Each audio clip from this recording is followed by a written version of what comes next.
In this week's Parsha of Balak, we have the central theme of sight or vision throughout the Parsha.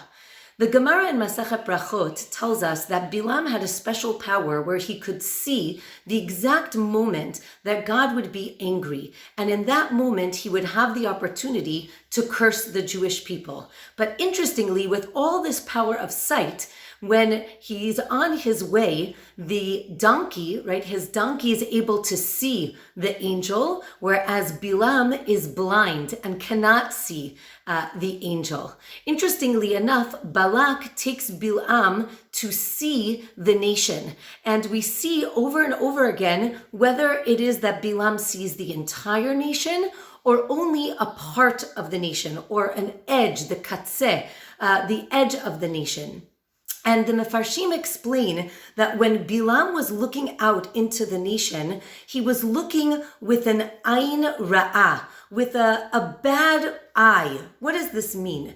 I think the idea here is that when we look at something, we have an opportunity to choose how we see that object or person or situation. We can look at it in a negative way, or we can look at it in a positive way. And this is exactly what the Mishnah in Pirkei Avot teaches us. In Perek Hey, Mishnah Yud Tet, it tells us that anybody who does the following three things, they are from the students of Avraham Avinu. And if you do the next three things, then you're from the students of the evil Bilam. What are these things? If you look out with a good eye, an ayin tova, if you have a ruach nimucha, meaning if you're humble, the nefesh shvela, and if your soul is also lowered, so then you're from the students of Avraham Avinu.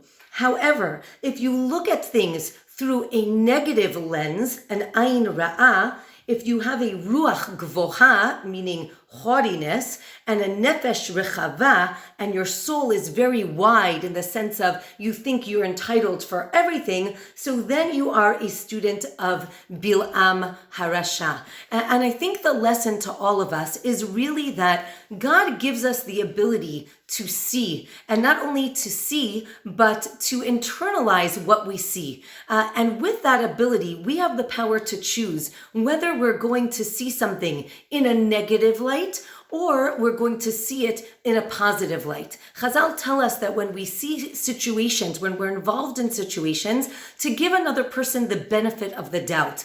And that's really the idea when we talk about using an ayin tova.